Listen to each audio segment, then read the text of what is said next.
তারেক রহমান কইছে যে এই দেশে চরমপন্থা এবং মৌলবাদের অভয়ারণ্য যেন পরিণত হইতে না পারে। দেখেন, অতি উত্তম কথা। তবে ইন্ডিয়া মনে করে মৌলবাদীদের বিরুদ্ধে শেখ হাসিনাই একমাত্র ভরসা।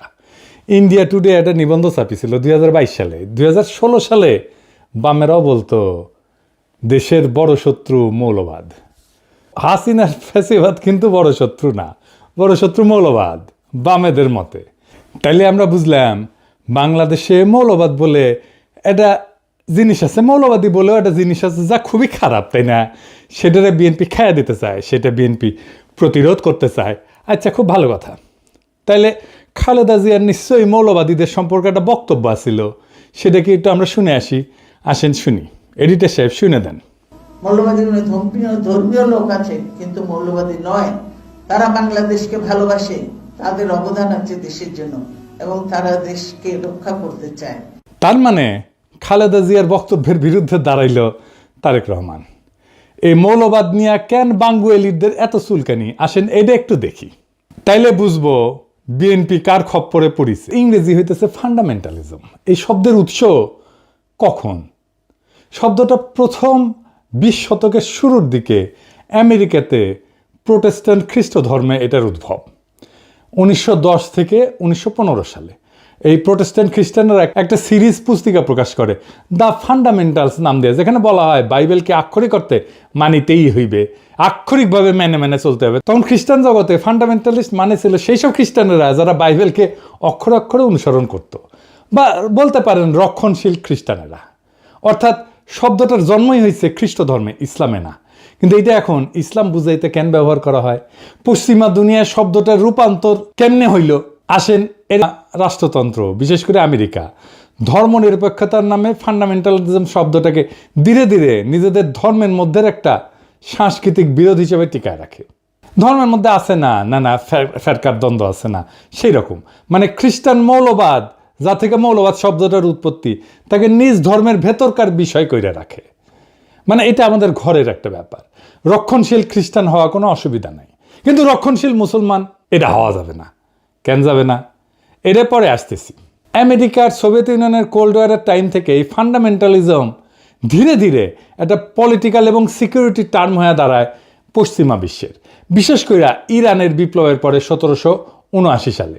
ওই সময় থেকে পশ্চিমা মিডিয়া এবং একাডেমিয়া ইসলামকে কেন্দ্র কইরা ইসলামিক ফান্ডামেন্টালিজম শব্দটা ছড়াইতে শুরু করে। এখন প্রশ্ন হইতে পারে যে কেন ইসলাম? পশ্চিমা দুনিয়া কল্পনাও করে নাই যে ইসলামের নামে একটা রাষ্ট্র বিপ্লব হইতে পারে এই 20 শতাব্দীতে, কিন্তু হইল। এছাড়াও পশ্চিমের আছে ক্রুসেড এবং অটোমানের কাছে পরাজয়ের স্মৃতি। সেই কারণেই পশ্চিমের কল্পনায় ইসলাম সবসময় একটা চ্যালেঞ্জার সভ্যতা। ক্রুসেডে তারা হার মানে, আবার 1753-তে কনস্টান্টিনোপলের পতন ঘটে, 1600 শতকে ভিয়েনার অবরোধ ঘটে। এই সমস্ত ইতিহাস ইউরোপীয় সভ্যতাকে মনে করায় দেয় ইসলাম সামরিক এবং সাংস্কৃতিকভাবে তাদের প্রতিদ্বন্দ্বী। আবার ভিয়েনা অবরোধ কি, এটা কি জানেন? জানেন না? আসেন, অটোমান সম্রাটেরা 2বার ভিয়েনা অবরোধ করে 16 শতকে। এই অবরোধ ব্যর্থ হয়।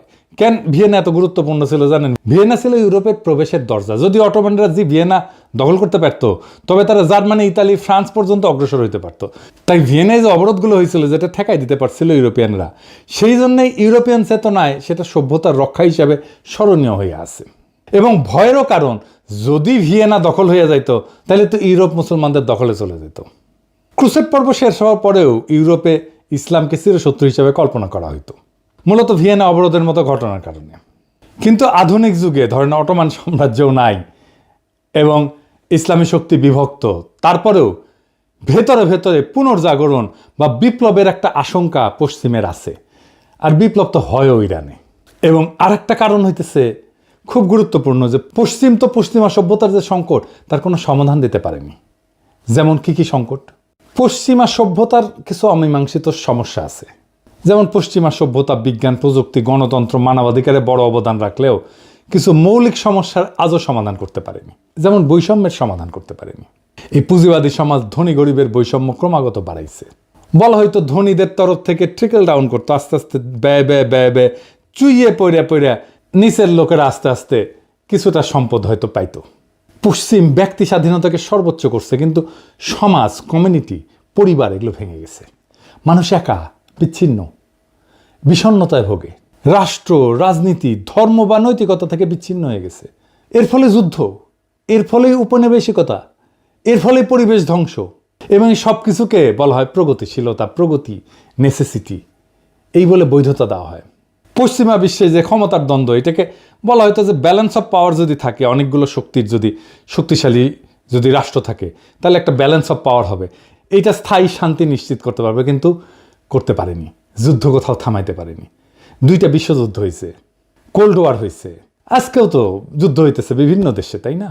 এখনো ইউক্রেনে যুদ্ধ হইতেছে, কয়েকদিন আগে ইসরায়েল ইরান যুদ্ধ হইল। আর প্রকৃতি, পরিবেশ, এটা ধ্বংস হয়ে গেছে। কারণ প্রকৃতি পরিবেশকে এটা মনে করে এটা ভোগের একটা বিষয়। যাকে সভ্যতা বলে মনে করে পশ্চিম, তা মনে করে যে এই পরিবেশ থেকে সব কিছু টেনে আমি ভোগ করলেই আমি সভ্য হইতে পারবো। এর ফলে পরিবেশ ধ্বংস হয়ে গেছে, জলবায়ু পরিবর্তন হচ্ছে, প্রাকৃতিক সম্পদের সংকট এখন একটা বৈশ্বিক হুমকি। এই জায়গায় ইসলাম একটা অল্টারনেট সমাধান দিতে পারে, যদি ইসলামকে কেবল ধর্ম না, একটা সভ্যতাগত প্রস্তাবনা হিসাবে দেখা হয়। তবে কিছু জায়গায় তো কিন্তু বিকল্প দেয়, যেমন অর্থনীতিতে এটা একটা ন্যায়সঙ্গত বন্টনের একটা ব্যবস্থা দেয়, প্রস্তাবনা দেয়। এমন একটা ব্যবস্থা দাঁড় করায় যেখানে সম্পদ এক জায়গায় জমে থাকতে পারে না, এটা ঘুরতে বাধ্য হয়। পুঁজিবাদ বা সমাজতন্ত্র, এই দুইটার বাইরে যায় ইসলাম একটা সোশ্যাল জাস্টিস, এর তার সাথে সাথে প্রপার্টি রাইটসের মডেল দেয়। তারপরে সমাজকেন্দ্রিক একটা জীবন দেয়। ইসলাম ব্যক্তিকে সম্মান দেয়, কিন্তু সমাজকে ভাঙে না। পরিবার, প্রতিবেশী এবং তার যে উম্মাদ ধারণা, এটা মানুষকে সম্পর্কিত করে রাখে। আর নৈতিক যে রাজনীতি, সেটা রাষ্ট্র শুধু আইনের মেশিন না, বরং নৈতিক দায়িত্বশীলতার কেন্দ্র। ইসলামের একটা ধারণা আছে, আমানতের ধারণা। ক্ষমতা একটা আমানত, ক্ষমতা মানে দায়বদ্ধতা। আমাদের এই লিবারাল ডেমোক্রেসিতে জবাবদিহিতা কার কাছে? জনগণের কাছে, তাও দিতে চায় না তারা। কিন্তু ইসলামে জবাবদিহিতা কার কাছে? জনগণের কাছে অবশ্যই, কিন্তু উপরালার কাছেও, কেবল নাগরিকের কাছে না, খোদা তাআলার কাছেও। শান্তির ধারণা, শান্তির ধারণাও ধরেন ইসলামে একটা খুব র্যাডিক্যাল চিন্তা আছে। ইসলাম যুদ্ধকে বৈধ করে শুধু আত্মরক্ষায় বা নিপীড়ন বন্ধ করতে, 2টা জায়গায়। শক্তি ব্যবহার মানে আধিপত্য না, ন্যায় প্রতিষ্ঠা। পশ্চিমের যেটা জাস্ট ওয়ার থিওরি, সেটার বাইরে একটা নৈতিক শান্তির তত্ত্ব এটা। তার মানে ইসলামের যুদ্ধ 2 জায়গায় বৈধ, আত্মরক্ষা এবং জুলুম বন্ধে। শক্তির ব্যবহার এটা আধিপত্যের জন্য না, ন্যায়ের প্রতিষ্ঠার জন্য। এমনকি ধরেন প্রকৃতির সাথে সম্পর্ক, ইসলাম প্রকৃতিকে আমানত হিসেবে বলে, শোষণের বস্তু না। খিলাফার যে ধারণা, সেখানে মানুষ প্রকৃতির উপরে শাসক না, তার রক্ষক। এই যে পরিবেশগত বিপর্যয় হতো, এই পরিবেশগত বিপর্যয় হতো না পৃথিবীতে যদি ইসলামের দৃষ্টিতে পরিবেশ আর দুনিয়াকে দেখা হইতো। তাই ইসলামকে একটা বিকল্প সভ্যতার ধারণা হিসেবে এটা একটা পরীক্ষা নিরীক্ষা করা সম্ভব সমাজে, রাষ্ট্রে। আমি আমার পিএইচডি গবেষণার কথাই বলি, এইখানে যেখানে গ্যাপ, সেখানে ইসলামের ধারণা প্রযুক্ত করলে সমস্যাটা মিটে যায়, কিন্তু এটা নিয়ে অন্যদিন আলাপ করা যাবে। তাই ইসলাম শুধু না, পুরা ফান্ডামেন্টালিজম, এই মৌলবাদ শব্দটা ইসলামের সাথে যুক্ত কইরা একটা ভয় তৈরি করা হয় পশ্চিমে। কারণ আধুনিক রাষ্ট্রতন্ত্র এবং গণতন্ত্রের চ্যালেঞ্জ পশ্চিমা রাষ্ট্রতন্ত্রের চোখে ইসলাম একটা আদর্শগত বিকল্প হয়ে দাঁড়ায়। অর্থাৎ গণতন্ত্র, লিবারালিজম, সেকুলারিজমের বাইরে এক সম্পূর্ণ সামাজিক রাজনৈতিক কাঠামো হাজির করে ইসলাম। তাই একে প্রতিরোধ করার জন্য ইসলামিক ফান্ডামেন্টালিজম শব্দ দিয়ে তাকে ব্যাকওয়ার্ড, ইরেশনাল, অযৌক্তিক, ভায়োলেন্ট, সহিংস, এইটা বলে চিত্রিত করা হয়। মুসলিম রাজনৈতিক আন্দোলনগুলোকে যদি ফান্ডামেন্টালিস্ট হিসেবে ট্যাগ দেওয়া যায়, তাহলে তাদেরকে আন্তর্জাতিকভাবে অগ্রহণযোগ্য কইরা দমনকে বৈধতা দেওয়া যায়। কিন্তু দেখেন, হিন্দু ধর্মে কোনো মৌলবাদ নাই, খ্রিস্ট ধর্মে মৌলবাদ নাই, হিন্দু ধর্মে মৌলবাদকে আলাদা করে দেখা হয়। কেন? খ্রিস্ট ধর্মে ফান্ডামেন্টালিজম এটা আভ্যন্তরীণ ধর্মতাত্ত্বিক এবং সাংস্কৃতিক দ্বন্দ্ব।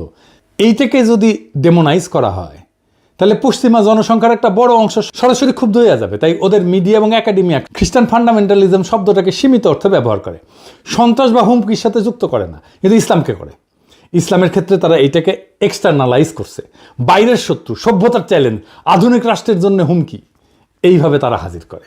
কার্ল শিমিট বলছিলেন যে রাজনীতির মৌল কেন্দ্র হইল ফ্রেন্ড ভার্সেস এনিমি, এই বিভাজন। পশ্চিমা রাষ্ট্রতন্ত্র ইসলামের ফান্ডামেন্টালিজম ধারণাটাকে ব্যবহার করছে এনিমি হিসেবে চিহ্নিত করার জন্য। ফুকো দেখাইছেন যে কিভাবে ক্ষমতা ডিসকোর্স তৈরি করে বা বয়ান তৈরি করে। ইসলামিক ফান্ডামেন্টালিজম একটা ডিসকোর্স বা বয়ান, যা ইসলামকে সবসময় ইরেশনাল, ভায়োলেন্ট, প্রিমডার্ন এই হিসাবে উপস্থাপন করে। এডওয়ার্ড সাইদও বলছেন তার ওরিয়েন্টালিজমের ধারণায় যে পশ্চিমা সংস্কৃতি সবসময় পূবকে অন্য বা আদার বানায় নিজের আধুনিকতাকে বৈধতা দেয়।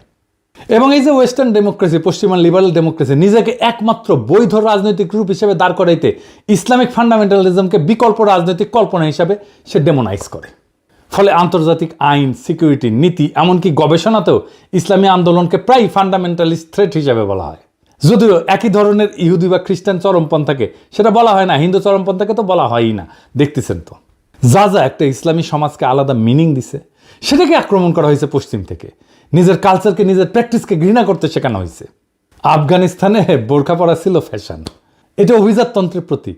যেই নারী বোরখা পরবে তাকে ধরে না হয়তো সে ধনী এবং সে কোনো কাজ করবে না, সে অভিজাত, তার কাজ করার দরকার নাই, তাকে অন্যভাবে সম্মান করা হইতো। এইটাকে পশ্চিমানারা বানাইলো নারী নিপীড়নের আইকন। কি খোদা আমারে উঠায় নাও। বোরখা খুলে ফেলায় প্রগতিশীলতা। অটোমান হেরেমকে বলা হয় নির্বিচার যৌনতা, অথচ জানেন এইটা নারীর ক্ষমতায়নের একটা super duper model, very effective alternate model. একদিন আলাপ করবো এটা নিয়ে। নারীবাদীরা এখন থেকে লাফানো শুরু করবে, মূর্খসোদা নারীবাদী। বাংলাদেশে সব প্রগতিশীলের মূর্খসোদা, নারীবাদীরা আরও বেশি মূর্খসোদা। এদের সাথে আলাপ করবো আমি হেরেম নিয়ে। যাই হোক, বিএনপি